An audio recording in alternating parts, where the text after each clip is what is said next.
ತಾಲವನ್ನು ನುಡಿಸುತ್ತಾ ದೇಶ ವಿದೇಶಗಳಲ್ಲಿ ತನ್ನ ಝೇಂಕಾರದಿಂದ ಅಭಿಮಾನಿಗಳನ್ನು ಸಂಪಾದಿಸಿದ ಪ್ರೊಫೆಸರ್ ಗೋಪಾಲಕೃಷ್ಣ ಹೆಗಡೆಯವರ ಸಾಧನೆ ಚಿರಸ್ಥಾಯಿಯಾಗಬೇಕು, ಇತರ ಸಾಧಕರಿಗೂ ಪ್ರೇರಣೆಯಾಗಬೇಕು ಎಂಬ ಉದ್ದೇಶದಿಂದ ಹೊರಬಂದ ಅಕ್ಷರ ರೂಪದಲ್ಲಿ ಅಂಕಿತವಾದ 60ರ ಸಂಭ್ರಮದ ಹೊತ್ತಿಗೆ ಹೊರಬಂದ ಅಭಿನಂದನಾ ಹೊತ್ತಿಗೆ ತಾಲಗೋಪಾಲ ಈಗ ಶ್ರೀ ಸಂಸ್ಥಾನದವರ ಶ್ರೀಕರಗಳಿಂದ ಲೋಕಾರ್ಪಣೆಗೊಳ್ಳಬೇಕೆಂದು ಆಶಿಸುತ್ತಿದ್ದೇವೆ.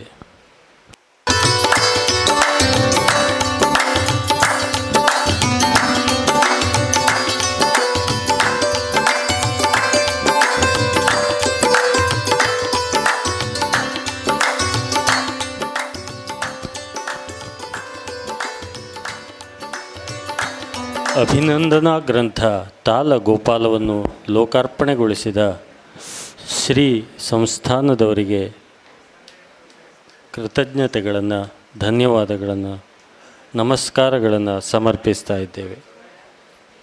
ಈಗ ಅಭಿನಂದನಾ ನುಡಿ ಶ್ರೀ ಮೋಹನ್ ಹೆಗಡೆ ಹೆರವಟ್ಟ ಇವರಿಂದ.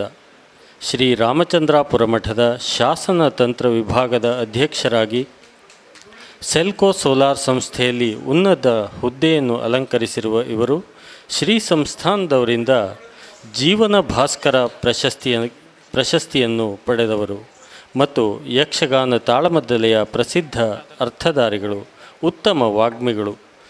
ದಯಮಾಡಿ ಶ್ರೀಯುತ ಮೋಹನ್ ಹೆಗಡೆ ಹೆರವಟ್ಟ ಇವರು ಶ್ರೀ ಗೋಪಾಲಕೃಷ್ಣ ಹೆಗಡೆಯವರನ್ನು ತಮ್ಮ ಮಾತಿನಿಂದ ಅಭಿನಂದಿಸಬೇಕಾಗಿ ವಿನಂತಿಸಿಕೊಳ್ತಾ ಇದ್ದೇವೆ.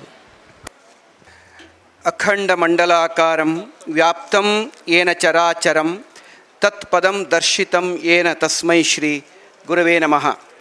ಪರಮಹಂಸ ಪರಿವ್ರಾಜಕಾಚಾರ್ಯವರ್ಯ ಜಗದ್ಗುರು ಶಂಕರಾಚಾರ್ಯ ಶ್ರೀ ಶ್ರೀ ರಾಘವೇಶ್ವರ ಭಾರತಿ ಮಹಾಸ್ವಾಮಿಗಳವರ ದಿವ್ಯ ಪಾದಾರವಿಂದಗಳಿಗೆ ನಮಸ್ಕರಿಸ್ತಾ, ವೇದಿಕೆಯ ಮೇಲೆ ಆಸೀನರಾಗಿರುವ ಎಲ್ಲ ಗಣ್ಯಮಾನ್ಯ ಅತಿಥಿಗಳಿಗೂ ನನ್ನ ನಮಸ್ಕಾರಗಳನ್ನು ತಿಳಿಸ್ತಾ, ಈ ಸಭಾವಲಯದಲ್ಲಿ ತಮ್ಮ ಉಪಸ್ಥಿತಿಯಿಂದ ಸಭೆಯ ಶೋಭೆಗೆ ಕಾರಣರಾದ ಎಲ್ಲ ಗಣ್ಯಮಾನ್ಯ ಆಢ್ಯರನ್ನು, ಮಾತೆಯಂದಿರನ್ನು, ಗುರು ಹಿರಿಯರನ್ನು ನಮಸ್ಕರಿಸಿ, ನಮಗೆ ಅತ್ಯಂತ ಪ್ರೀತಿಪಾತ್ರರು, ಸಂಗೀತ ಕ್ಷೇತ್ರಕ್ಕೆ ಪ್ರೀತಿಪಾತ್ರರು ಹಾಗೂ ದೇಶ ವಿದೇಶಗಳಲ್ಲಿ ಸುವಿಖ್ಯಾತರೂ ಆದ ಗೋಪಾಲಕೃಷ್ಣ ಹೆಗಡೆ ಕಲಬಾಗ್, ಹಾಗಂದರೆ ಗೋಪಣ್ಣ ಅವರಿಗೆ ಮೊಟ್ಟ ಮೊದಲನೇದಾಗಿ ತಮ್ಮೆಲ್ಲರ ಪರವಾಗಿ ಒಂದು ಸ್ಫೂರ್ತಿದಾಯಕವಾದ ಕರತಾಡನದಿಂದ ಅಭಿನಂದನೆಯನ್ನು ಸಲ್ಲಿಸೋಣ.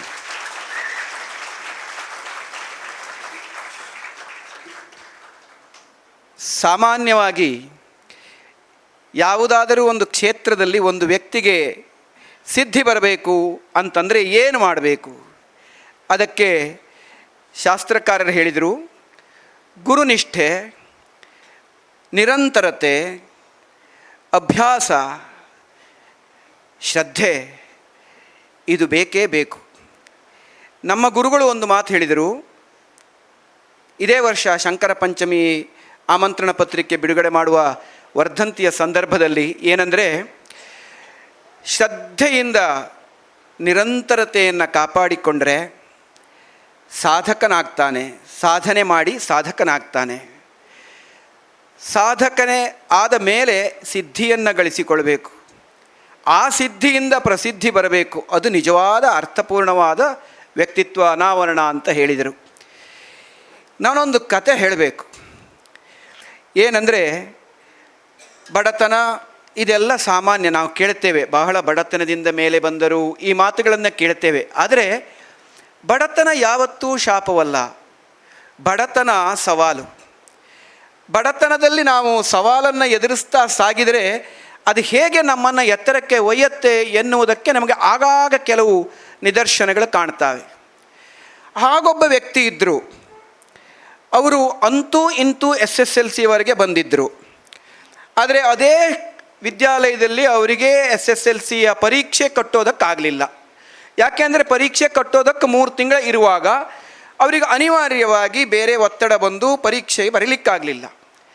ಆದರೆ ದಾಹ ಇತ್ತು, ಹಸಿವಿತ್ತು.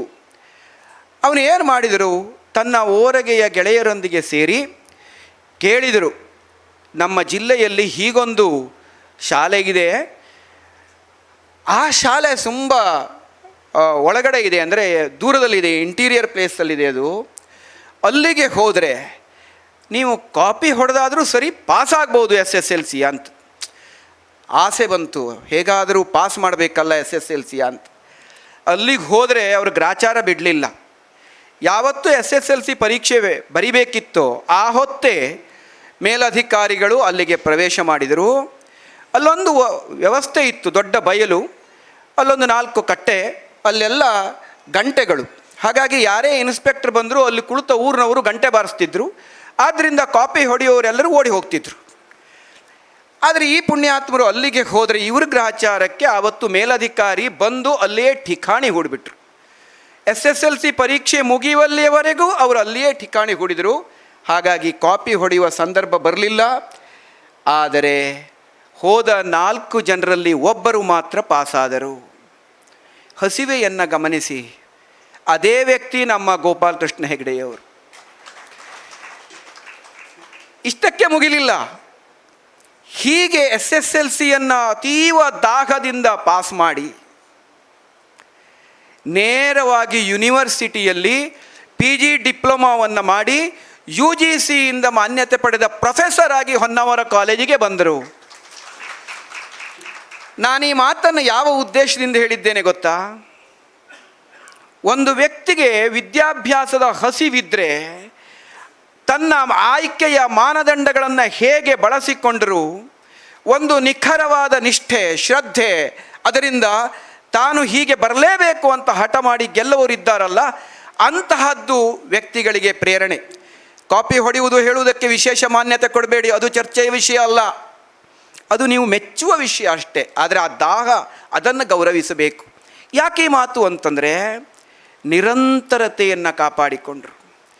ಆಮೇಲೆ SM ಭಟ್ ಕಟ್ಟಿಗೆಯವರ ಹತ್ರ ಆರಂಭದಲ್ಲಿ ಅಭ್ಯಾಸ ಮಾಡಿದರು. ಆಮೇಲೆ ಶೇಷಗಿರಿ ಹಾನಗಲ್ರವರಲ್ಲಿ ಹೋಗಿ ಅಭ್ಯಾಸ ಮಾಡಿದರು. ಶೇಷಗಿರಿ ಹಾನಗಲ್ರವರು ನಮ್ಮ ನಾಡು ಕಂಡ ದೊಡ್ಡ ವಿದ್ವಾಂಸರು, ಸಂಗೀತ ತಬಲಾ ಕ್ಷೇತ್ರದಲ್ಲಿ ಮೂರ್ಧನ್ಯ ವಿದ್ವಾಂಸರು. ಅವರಲ್ಲಿ ಹೋಗಿ ಅಭ್ಯಾಸ ಮಾಡಿದರು. ಹೇಗೆ ಅಭ್ಯಾಸ ಮಾಡಿದರು ಅಂದರೆ ಗುರುಕುಲ ಪದ್ಧತಿಯಲ್ಲಿ ಅಭ್ಯಾಸ ಮಾಡಿದರು. ಗುರುಕುಲ ಪದ್ಧತಿಯಲ್ಲಿ ಅಭ್ಯಾಸ ಮಾಡುವಾಗ ಗುರುವಿಗೆ ಎಷ್ಟು ಗಂಟೆಗೆ ಪಾಠ ಮಾಡಬೇಕು, ಎಷ್ಟೊತ್ತು ಏನು ಹೇಳಬೇಕು ಹಾಗಲ್ಲ. ಎಷ್ಟು ಹೊತ್ತಿದ್ದರೂ, ಎಷ್ಟು ಹೋಗುವಾಗ ಬರುವಾಗ, ಜೊತೆಯಲ್ಲಿ ಕರೆದುಕೊಂಡು ಹೋಗುವಾಗ ಎಲ್ಲ ಪಾಠ ಮಾಡಿದರು. ಹಾಗೆ ಅಭ್ಯಾಸ ಮಾಡಿ ಅವರು ಅವರಲ್ಲಿ ಗೆದ್ದು ಬಂದರು. ಇವರ ಸಮಕಾಲೀನರು ರವೀಂದ್ರ ಯಾವಗಲ್ರು ಇರಬಹುದು, ಪಾಟೀಲ್ರು ಇರಬಹುದು, ಹೆಂಗೆ ದೊಡ್ಡವರೆಲ್ಲ ಬೇಕಾದಷ್ಟಿದ್ದಾರೆ. ಇವರ ಹಿಂದಿನ ತಲೆಮಾರಿನಲ್ಲಿ ಉತ್ತರ ಭಾರತದ ಅಲ್ಲಾರ ಖಾರ್ ಇರ್ಬೋದು, ಜಾಕೀರ್ ಹುಸೇನ್ ಇರ್ಬೋದು, ತುಂಬ ಜನ ವಿಶ್ವವಿಖ್ಯಾತರಾದ ತಬಲಾ ವಾದಕರಿದ್ದಾರೆ. ಶೇಷಗಿರಿ ಹಾನಗಲ್ರವರ ಪರಂಪರೆ ಇದೆ, ಬೆಂಡಿಗೇರಿ ಸರ್ ಅವರ ಪರಂಪರೆ ಇದೆ. ಇದೆಲ್ಲ ಹೇಗೆ ಬಂತು? ಗುರು ಶಿಷ್ಯ ಪರಂಪರೆಯಿಂದ ಬಂತು. ಗೋಪು ಹೆಗಡೆಯವರು ಅದನ್ನು ಅತ್ಯಂತ ಕಠಿಣ ಅಭ್ಯಾಸದಿಂದ ಅಭ್ಯಾಸ ಮಾಡಿ ಬಂದರು. ಅಭ್ಯಾಸಾನುಸಾರಿಣಿ ವಿದ್ಯಾ ಅಂತಲೇ ಇರುವುದು, ಬುದ್ಧಿ ಕರ್ಮಾನುಸಾರಿಣಿ ಅಂತ. ಅಭ್ಯಾಸ ಮಾಡಿದ್ರಿಂದಲೇ ವಿದ್ಯೆ ಅವರನ್ನು ಒಲಿಯಿತು, ಅವರಿಗೆ ಬಂತು. ನೇರವಾಗಿ ತಬಲಾಕ್ಕೂ ಹೋಗಲಿಲ್ಲ. ಹೇಗಾದರೂ ಮಾಡಿ ತನ್ನ ಸ್ವಂತ ಕಾಲ ಮೇಲೆ ನಿಲ್ಲಬೇಕು ಅಂತ ಅವರು ಯೋಚನೆ ಮಾಡಿದರು. ಅದಕ್ಕೂ ಮೊದಲು ಅವ್ರ ಮನೆಯಲ್ಲೇ ಪರಮೇಶ್ವರ ಹೆಗಡೆಯವರು ಇದೇ ಸ್ವಭಾವದಿಂದ ಹೊರಗಡೆ ಹೋಗಿ ಸ್ವಂತ ಕಾಲ ಮೇಲೆ ನಿಲ್ಲಬೇಕು ಅಂತ ಪ್ರಯತ್ನ ಪಟ್ಟವರು. ಗೋಪು ಹೆಗಡೆಯವರು ಹಾಗೇ ಮಾಡಿದರು. ಇಲ್ಲಿ ನಾಟಕಗಳು ಹೆಚ್ಚು ನಡೀತಿದ್ದಾಗ ಇವರ ಮನಸ್ಸು ಹೇಗೆ ಕೆಲಸ ಮಾಡ್ತಿತ್ತು ಅಂದರೆ, ಒಂದೇ ರೀತಿ ಹೋದರೆ ಮೊನೋಟೋನಸ್ ಆಗಿಬಿಡುತ್ತೆ ಅಂತ ಹೊಸದನ್ನು ತಂದರು. ಕಾಂಗೋ ಒಂದು ಇನ್ಸ್ಟ್ರೂಮೆಂಟನ್ನು ತಂದರು. ಆಗ ನಾಟಕದಲ್ಲಿ ಅದರ ಬಳಕೆ ಇರಲಿಲ್ಲ. ಇವರು ಅದನ್ನು ಹೋಗಿ ಮನೆಗೆ ನಾಟಕಗಳಿಗೆ ಹಳ್ಳಿಗೆ ಹೊತ್ಕೊಂಡು ಹೋಗ್ತಿದ್ರು, ಹೋಗಿ ಬಾರಿಸ್ತಿದ್ರು. ಇಲ್ಲಿರುವ ಹಲವು ನಾಟಕಗಳ ಪ್ರತಿಭಾವಂತ ಕಲಾವಿದರುಗಳಿಗೆ ಇದೆಲ್ಲ ಗೊತ್ತಿದೆ. ಅಂದರೆ ಅಷ್ಟು ಕಷ್ಟಪಟ್ಟು ಅವರು ಅದನ್ನು ಬೆಳೆಸ್ತಿದ್ರು. ವಿದ್ಯೆಗೆ ಎಲ್ಲವೂ ಒಂದೇ ರೀತಿ ಇರೋದಿಲ್ವಲ್ಲ. ಗುರುವಿನಿಂದ ಕಲಿತ, ಗುರುಭಕ್ತಿಯಿಂದ ಕಲಿತದ್ದು ಒಂದು ಪಾಲಾದರೆ, ತನ್ನ ಓರಗೆಯ ಸಹಪಾಠಿಗಳಿಂದ ಕಲಿಯುವುದು ಒಂದು ಪಾಲಾದರೆ, ಸ್ವಬುದ್ಧಿಯಿಂದ ಕಲಿಯುವುದು ಒಂದು ಪಾಲಾದರೆ, ಲೋಕಾನುಭವದಿಂದ ಕಲಿಯುವುದು ಒಂದು ಪಾಲು. ಹಾಗಾಗಿ ಯಾವುದೇ ಒಬ್ಬ ವ್ಯಕ್ತಿ ಎಷ್ಟೇ ಎತ್ತರಕ್ಕೆ ಬಂದಿದ್ದಾನೆ ಅಂತಾದರೆ ಈ 4 ಅಂಶಗಳು ಅವನಲ್ಲಿ ಅಡಕವಾಗಿರಬೇಕು. ಗೋಪುವಿನ ಜೀವನವನ್ನು ನೋಡಿ, ಅವರು ಗುರುನಿಷ್ಠರು. ಶ್ರೀರಾಮಚಂದ್ರಾಪುರ ಮಠದ ಗುರುಗಳಿಗೆ ಅದು ಕುಲಗುರು ಪೀಠ. ಅಲ್ಲಿಗೆ ಅಚಲವಾದಂತಹ ನಿಷ್ಠೆ. ರಾಮಕಥಾ ಸಂದರ್ಭದಲ್ಲಿ ಹಲವು ಪ್ರಯೋಗಗಳನ್ನು ಗುರುಗಳ ಮಾರ್ಗದರ್ಶನದಲ್ಲಿ ಅವರು ಮಾಡಿದವರು. ರಾಮಕಥಾ ಪ್ರಾರಂಭವಾಗುವುದಕ್ಕಿಂತ ಮೊದಲು ಅಪರೂಪದ ಹಲವಾರು ಬೋಲ್ಗಳನ್ನು ಬಾರಿಸ್ತಾ ಅದರಲ್ಲಿ ಧ್ಯಾನಸ್ಥರಾಗ್ತಿದ್ದರು. ತಾನು ತಬಲಾ ವಾದನದಲ್ಲಿ ಧ್ಯಾನಸ್ಥನಾಗುವುದು ರಾಮಾನುಸಂಧಾನ ಮಾಡಿದಂತೆ ಎಂಬ ಮಾತನ್ನು ಅವರು ಹೇಳಿದರು. ಅವರಲ್ಲಿ ನಾನು ಈ ವಿಷಯಗಳನ್ನು ಕೇಳುವಾಗ ಎಂತಹ ಉದಾತ್ತ ಭಾವ ನೋಡಿ. ಆಮೇಲೆ ಸ್ವಬುದ್ಧಿಯಿಂದ, ಸ್ವಂತ ಪರಿಶ್ರಮದಿಂದ ಪ್ರತಿನಿತ್ಯ ಅಭ್ಯಾಸ ಮಾಡ್ತಾರೆ, ನಿರಂತರತೆಯನ್ನು ಕಾಪಾಡಿಕೊಂಡಿದ್ದಾರೆ. ಸಂಗೀತ ಕ್ಷೇತ್ರದಲ್ಲಿ ಯಾರಿಗಾದರೂ ನಿರಂತರತೆ, ನಿತ್ಯ ಅಭ್ಯಾಸ ಇಲ್ಲದೇ ಇದ್ದರೆ ಅದು ಮೊದಲು ಅವರಿಗೆ ಗೊತ್ತಾಗತ್ತಂತೆ. 2 ದಿನ ಅಭ್ಯಾಸವನ್ನು ಬಿಟ್ಟರೆ ಅದು ಅವರ ಗುರುಗಳಿಗೆ ಗೊತ್ತಾಗತ್ತಂತೆ, ನನ್ನ ಶಿಷ್ಯ 2 ದಿನ ಆಯಿತು ಅಭ್ಯಾಸ ಮಾಡಲಿಲ್ಲ ಅಂತ. 3 ದಿನ ಅಭ್ಯಾಸವನ್ನು ಬಿಟ್ಟರೆ ಅದು ಪ್ರೇಕ್ಷಕರಿಗೆ ಗೊತ್ತಾಗತ್ತಂತೆ, ಶ್ರೋತೃಗಳಿಗೆ ಗೊತ್ತಾಗ್ತದಂತೆ. ಹಾಗಾಗಿ ಯಾರೆಲ್ಲರೂ ಉನ್ನತ ಸ್ತರಕ್ಕೆ ಹೋಗಿದ್ದಾರೋ ಅವರು ಆತ್ಮವಿಮರ್ಶೆ ಮಾಡಿಕೊಂಡ್ರೆ ಇವರು 3 ದಿನ ಅಭ್ಯಾಸ ಬಿಟ್ಟವರೋ, 2 ದಿನ ಅಭ್ಯಾಸ ಬಿಟ್ಟವರೋ, 1 ದಿನ ಅಭ್ಯಾಸ ಬಿಟ್ಟವರೋ ಅಂತ ಗೊತ್ತಾಗತ್ತೆ. ಆದರೆ ನಮ್ಮ ನಡುವೆ 1 ದಿನವೂ ಅಭ್ಯಾಸವನ್ನು ಬಿಡದ ಗೋಪಾಲಕೃಷ್ಣ ಹೆಗಡೆಯವರಿದ್ದಾರೆ. ಈ ಕಾರಣಕ್ಕಾಗಿಯೇ ನೀವು ಅಭಿನಂದನಾರ್ಹರು ಗೋಪಾಲಕೃಷ್ಣ ಹೆಗಡೆಯವರು.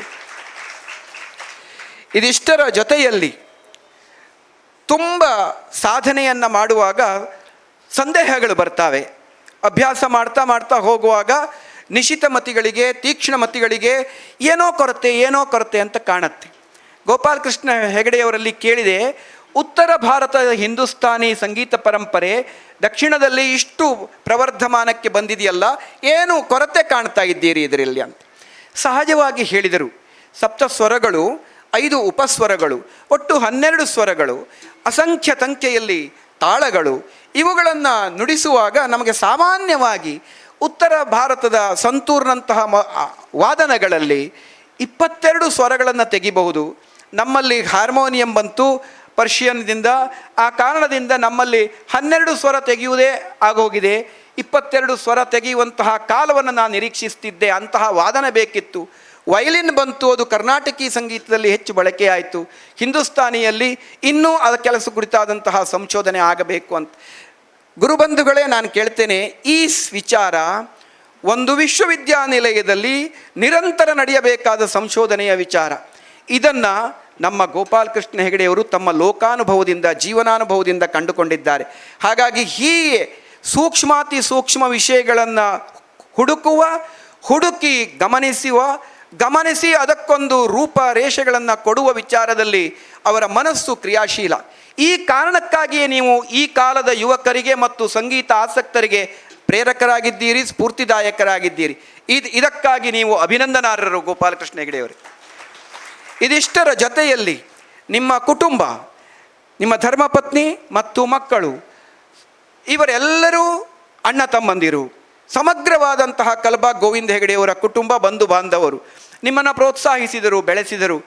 ನಿಮ್ಮ ಎತ್ತರ, ನಿಮ್ಮ ವಿಸ್ತಾರ, ಇವುಗಳೆಲ್ಲ ಅದರಲ್ಲಿ ಅವರು ಅಭಿಮಾನ ಪಟ್ಟರು. ಆ ಎಲ್ಲರ ಸಂಬಂಧವನ್ನು ಅತ್ಯಂತ ಪ್ರೀತಿಯಿಂದ, ವಿಶ್ವಾಸದಿಂದ, ಆತ್ಮೀಯತೆಯಿಂದ, ಸ್ನೇಹದಿಂದ ನೀವು ಉಳಿಸಿಕೊಂಡಿದ್ದೀರಿ, ಬೆಳೆಸಿಕೊಂಡಿದ್ದೀರಿ. ಹೀಗೆ ಸ್ನೇಹಪರ ವ್ಯಕ್ತಿತ್ವವನ್ನು ರೂಢಿಸಿಕೊಂಡ ಕಾರಣಕ್ಕಾಗಿ ಇವರೆಲ್ಲರ ಕರತಾಡನದ ಅಭಿನಂದನೆ ನಿಮಗೆ. ಇಷ್ಟು ಹೇಳ್ತಾ ಕೆಲವೇ ಮಾತುಗಳಲ್ಲಿ ಅಭಿನಂದನಾ ಮಾತುಗಳನ್ನು ಹೇಳಿದ್ದೇನೆ. ಹೇಳುವುದಕ್ಕೆ ಇನ್ನೂ ಒಂದಿಷ್ಟಿದೆ. ನಿಮ್ಮ ವಿಚಾರಗಳು ದಾಖಲಾಗಬೇಕು, ಈ ಸಂಗೀತ ಪರಂಪರೆಗೆ ಅದು ಒಂದು ಆಧಾರವಾಗಿ ನಿಲ್ಲಬೇಕು ಅಂತ ಹೇಳ್ತಾ, ಶ್ರೀ ಗುರುಗಳ ಅನುಗ್ರಹ ನಿಮಗೆ ಸದಾ ಸರ್ವದ ಅನುಗ್ರಹಿತವಾಗಿರಲಿ ಎಂಬ ಪ್ರಾರ್ಥನೆಯೊಂದಿಗೆ ನನ್ನ ಮಾತುಗಳನ್ನು ಶ್ರೀಚರಣಕ್ಕೆ ಅರ್ಪಿಸ್ತೇನೆ. ಹರೇ ರಾಮ್.